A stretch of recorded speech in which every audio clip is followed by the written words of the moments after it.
Assalamualaikum warahmatullahi wabarakatuh. Hai penonton setia kasus Subang hari ini, bagaimana kabar kalian? Insya Allah pasti sehat semua. Sebelum kita ke pokok pembahasan, kami sangat bersyukur ya kepada kalian yang telah mengklik video ini, yang artinya, kami yakin kalau kalian masih penasaran terkait siapa pelaku pembunuhan ibu dan anak di Subang, dan kalau begitu mari kita kawal sama-sama kasus pembunuhan Subang ini sampai terungkap. Entah sampai kapan gonjang-ganjing kasus pembunuh ibu dan anak di Subang tuntas. Hingga kini masih terus berlanjut. Penetapan tersangka oleh pihak kepolisian terkesan, malu-malu kucing untuk diumumkan. Kasus pembunuh ibu dan anak di Subang, entah sudah masuk berapa episode. Tidak dipungkiri lagi, kasus ini telah menjadi isu nasional bahkan dunia internasional. Setidaknya ini terbukti dengan munculnya kanal YouTube Anjas di Thailand. Pembahasan ke pembahasan serta pemeriksaan ke pemeriksaan saksi-saksi terus bergulir.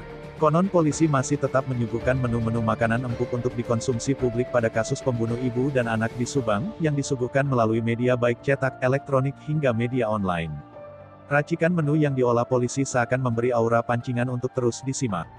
Mulai dari menghadirkan saksi-saksi, bukti-bukti hingga pengungkapan penemuan fakta baru pada pembunuh ibu dan anak di Subang. Bukan hal mustahil dari pemainan football kasus pembunuh ibu dan anak di Subang ini, lemparan bola-bola isu yang menggelinding terus diumpan. Halnya dalam sebuah judul berita online yang dikutip dari Des Jabar, berjudul, Mencari Tersangka Kasus Subang. Danu Subang diperiksa 2 hari, ada apa? Update pada tanggal 8 Desember tahun 2021 telah membuktikan polisi terus mengumpan bola-bola manis dalam kasus pembunuh ibu dan anak di Subang.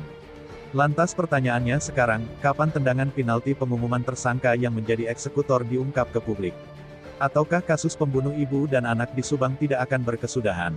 Setidaknya dari sekian ratus halaman penyelidikan serta pemeriksaan saksi-saksi hingga pengumpulan sejumlah barang bukti, sudah bisa dirilis dalam sekaligus eksekutor serta sutradara kasus pembunuh ibu dan anak di Subang.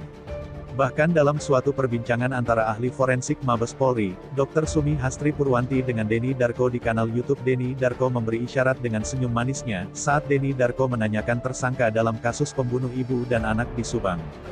Dalam penuturannya itu, Dr. Sumi mengatakan, bukti forensik tidak bisa dibohongi oleh tersangka untuk mengelak. Meski 1000 alasan untuk mengelak tetap tak bisa, kata Dr. Sumi. Dalam cuplikan lain di kanal YouTube Anjas di Thailand, dianalisisnya menuturkan polisi sepertinya masih merahasiakan tersangka pembunuh ibu dan anak di Subang.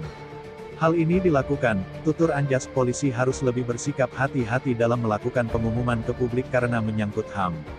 Di sudut lain Kabid Humas Polda Jabar, Kombes Pol RD Acaniago SIK MSI, pernah berujar dalam waktu dekat tersangka kasus pembunuh ibu dan anak di Subang akan segera dirilis.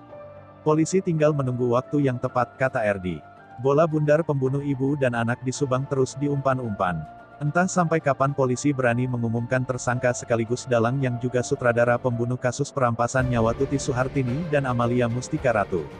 Tidak akan jenuh dan tidak akan, begitulah celotehan publik yang terus menyimak perkembangan demi perkembangan pengungkapan tersangka kasus pembunuh ibu dan anak di Subang. Kami akan selalu memantau perkembangan kasus pembunuh ibu dan anak di Subang meski dalam jangka waktu yang panjang, pungkas sumber yang tak mau disebut identitasnya. Nah, bagaimana menurut kalian? Terima kasih sudah mampir di channel kami tim kru redaksi yang bertugas mengundurkan diri, semoga terus diberikan kesehatan amin, serta pelaku Subang semoga segera ditetapkan siapa pelakunya, amin amin ya robbal alamin.